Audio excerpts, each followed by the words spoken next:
Mhm. Just thinking of this electoral college, could you tell me when the Federal Election Commission began?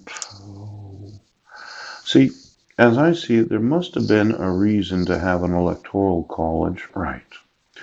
Because they actually serve the purpose of being aware of what happened in the elections. Mm. Now, electors shall meet in their respective states and vote by ballot for president, vice president, one of whom at least shall not be an inhabitant of the same state with themselves. Mm. They shall name in their ballots the persons voted for as president, and in the district ballots the persons voted for as vice president. They shall make distinct lists of all persons voted for as president. Mhm. Are you sure the Electoral College wasn't a form of the Federal Election Commission before there was a Federal Election Commission? And we don't need them anymore. We should just have a popular vote. Well, it says a lot in here about who they are. The president, in the presence of the Senate, the person having the greatest number of votes of president shall be the president, such a majority.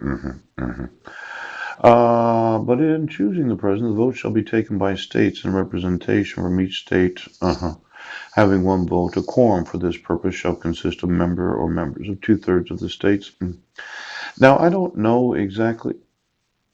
The person having the greatest number of votes as vice shall be the vice president. Seems like there's a lot in here about elections.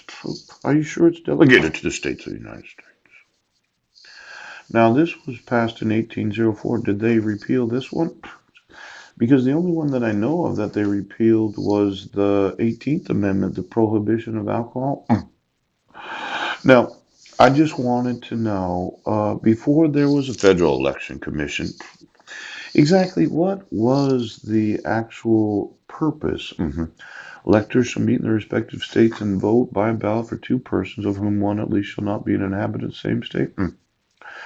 President and the majority having equal votes in the House of Representatives immediately choose by ballot one of the president. A quorum for what was the real purpose of the Electoral College? Was it one of these small federal election commissions where they? Are you sure that as electors in each state that they have the right to vote for whomever they want? That they don't have to consider the popular vote or the individuals that voted in the election, or they don't have to have some sort of idea, yes, of exactly what happened during the election. Well, why'd they put them there?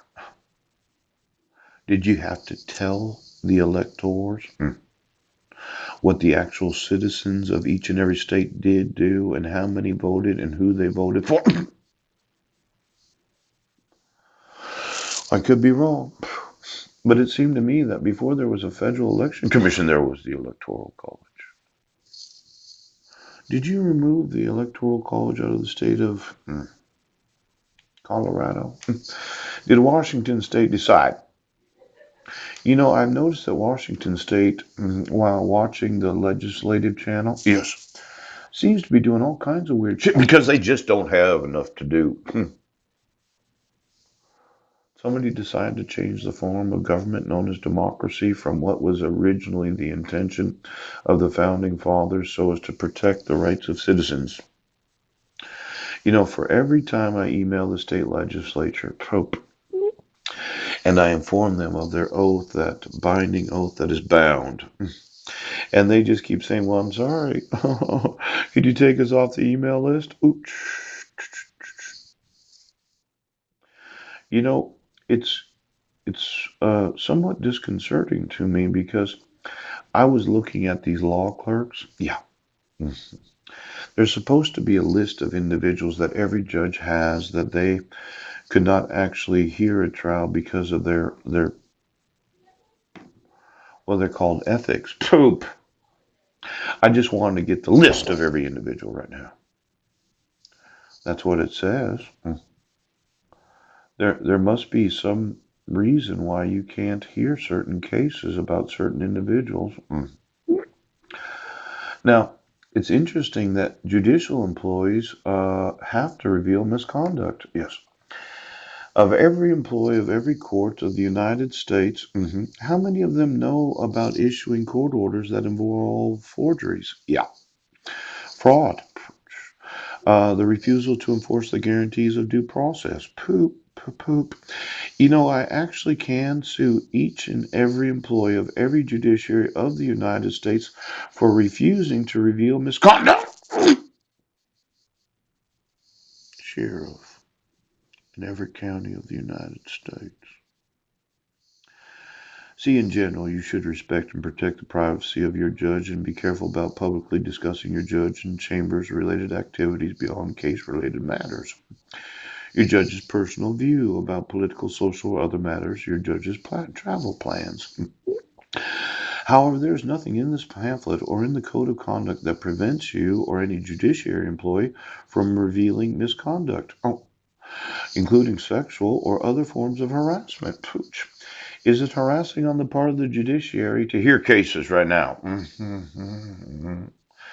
You are encouraged, employees of every county judiciary of the United States, every city, Seattle, Pouch, every state Supreme Court justices, to bring such matters to the attention of the appropriate judge or other official. Let's say you got a copy of RI.PDF and there's a forgery of the ex-official Superior Court clerk. Is there something wrong? I can sue every employee of every judiciary because you are obligated, more than encouraged, to report any misconduct of everything. Fraud, forgery. See, information that is not confidential. Court rules. I gave you copies of the court rules, court procedures, court records, including the case docket available from information disclosed in public court hearings. Misconduct. Pooch. It is not confidential. It is not confidential to have me arrested for crimes I didn't commit and then decide that you're going to say I'm incompetent. It is not confidential. Pouch. To refuse to enforce the guarantees of the Constitution. See, I put this little lawsuit right here where every individual that has knowledge of the misconduct and the harassment of refusing to enforce the laws of the United States. I'm telling you right now, I told you, I will sue every employee of every judiciary.